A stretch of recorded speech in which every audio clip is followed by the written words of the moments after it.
Good morning, almost good afternoon. My name is Rob Bailey. As you mentioned, I'm the CEO of datasift.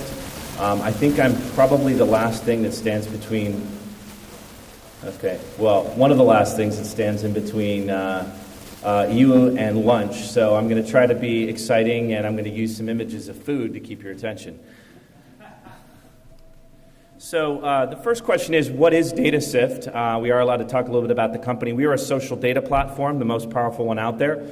We basically plug into hundreds of different companies' applications that use social data as part of what they do. They include social media analytics companies, social advertising companies, news organizations, governmental or agencies, web integration firms, and the list just goes on and on. So it's been absolutely amazing since we launched, seeing the wide variety of companies that are using social data. And one of the first things that they do when they're using social data is obviously use sentiment and do sentiment analysis. So we are able to do sentiment in real time. We ingest massive quantities of data. For example, Twitter can produce anywhere from 300 million, 500-600 million tweets per day. And we actually process all of this in about a half a second, so very fast. So I was thinking for a good metaphor for what we do with sentiment, and I thought of bread. How many of you have had bread yet today? Anybody? A few people? Anybody here gluten intolerant? Okay, good. Well, I'm going to cover you as well. So anyway, so how is sentiment like bread? Any ideas? All right, well, I guess we're right before lunch, so people are a little bit slow right now. So fresh is better. It's incredibly important to have a very good sentiment engine as you're analyzing social data. But as all of you have seen, a really critical part of working with social data is the real-time, fast nature of it. And so we actually not only work with a great engine, but also do so very fast, which enables our customers to do cool things, which I'll talk about in a minute. We actually filter and add sentiment to data in real time.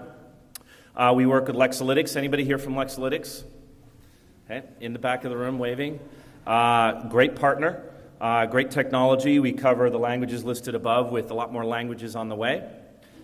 We have a competitor in the audience, so I'm not going to say which languages those are. And I'm just going to kind of go quickly here. Some of the benefits of actually doing real-time sentiment and reducing your latency as much as possible is you can capture events in real time, and I think there's all kinds of examples of that. The Hurricane Sandy in the past 24 hours has been a great example of the importance of getting information as quickly as possible. Earthquakes are another example, financial markets as well. Not only does our platform enable you to do real-time tracking on sentiment, but you can actually do real-time drill downs and identify drivers. So you can imagine, for example, if you're a hotel chain and you see a spike in negative sentiment, you're going to want to know as quickly as possible what that might be before it gets to the news and identify things like food poisoning and bedbug occurrences.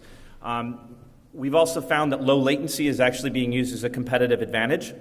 It enables people to understand their audiences better and certainly faster than other folks can. We're seeing real-time sentiment tracking on social content being used as a competitive advantage, in particular in news and finance. And I'll give some examples of what those are. The first one, U.S. presidential debates. So again, we're a platform company, not an analytics company, but sort of it's a little bit hard to show people what your platform can do without displaying it graphically. So this is just a graphical representation of what our platform can do. We actually did live tracking around sentiment at the different debates, at the 3 last presidential debates, and it was absolutely fascinating to see what the response between what was going on social networks and what real-time sentiment was saying and what the candidates were saying. And I think one of the most interesting things that we found was that actually candidates' sentiment dropped significantly when they attacked each other. People really didn't like that at all, and then increased most significantly when the candidates were presenting a positive and clear view for the future. I mean, it sort of sounds intuitive now, but it was really amazing to see how fast the sentiment lines were trending up and down. I think, it's definitely interesting to see, we were able to predict pretty quickly what some of the kind of press highlights were going to be and what people were going to be buzzing about. Does everybody remember the comment that Obama made about bayonets? Yeah. So, the net sentiment for Obama went off the charts when he made that comment. So it was kind of interesting to watch. And then the flip side was there was a decline in negative sentiment for Romney when he mentioned the comment about how I think Syria was the path to the sea for Iran. And I think everybody had to kind of switch over to another tab and Google a map of the Middle East. They then came back and his sentiment dropped, so that was kind of interesting. Another really interesting one was, and this talks about the real-time nature of sentiment. Anybody here have a BlackBerry? Yeah, okay, and maybe there's more people that aren't raising their hands. But anyway, not my favorite company. We were doing a tracker on them. I used to work in mobile a long time ago. We actually were tracking them earlier this year when they announced a change in CEOs. Their co-CEOs were out, and they had a new CEO that was coming in. So we immediately started some trackers, and because of the real-time nature of our platform, we're able to set up trackers almost instantaneously, and found out some really interesting insights, and had these actually had been during market hours, we would have been able to trade on this information. One of the most interesting things that we found is that because we're not only able to do real-time sentiment tracking, but our customers are also able to map real-time sentiment to demographic information, which we have as well.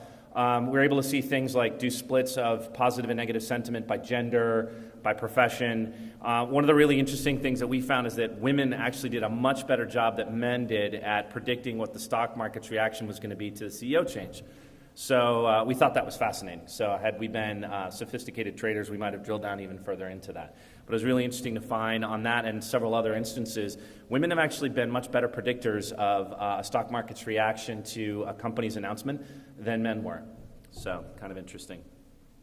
The Facebook IPO, we actually did a lot of tracking live on the day. We did it of this one. We also did it of RIM. And it's been fascinating to watch how you can actually use sentiment on social networks like Twitter as a leading indicator of what might be happening in the market. So, for example, we found that frequently a significant net change in sentiment will actually happen before, anywhere from a few seconds to a few minutes before a significant change in a company's stock price. So again, another possible opportunity to drive, as they call it in the financial services industry, alpha.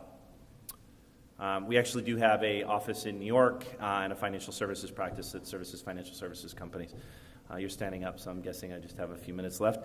Another way that, and this is probably not such a great joke, but or a great metaphor, but another way that social sentiment is like bread is that not everyone can handle it. So while it sounds easy to do real-time sentiment tracking, it's actually extraordinarily difficult and requires a really, really powerful infrastructure. So in addition to using Luxalytics, we have a whole variety of other infrastructure which I can sort of walk you through offline, including one of the biggest Hadoop clusters in the world, for actually processing, mapping real-time sentiment. And that is part of why we're able to do essentially real-time tracking on sentiment, enable our customers to do things like create new filters, et cetera. Our engineering team is so confident about how hard our infrastructure has been to build that we've actually sort of open sourced our architecture map and published it on the web, and so far no one's been able to replicate it. So some reasons why real-time is important. You can catch problems before they explode. Things like if you're a hotel chain catching a customer that just posted publicly negatively about, for example, bed bugs. You can set up new searches quickly for emerging topics. You can never always predict what would be an emerging topic, like an earthquake in Canada, for example. So with our platform, you're able to really set up filters very quickly. Competitors are watching. We're finding increasingly low latency is really a competitive advantage. And we're also finding, lastly, that customers are increasingly impatient. In particular, social has created an expectation with customers that you don't have to wait 10 minutes on hold to be able to give feedback to a company when you're mad at them. You can just post on Twitter and have all your friends retweet it almost instantaneously. So here's some contact information for me so you can learn a little bit more. But in summary, obviously, CEO of datasift, we are a social data platform. We power applications, and we do it really, really fast so that you can service your customers faster than anybody else. Thank you, Rob.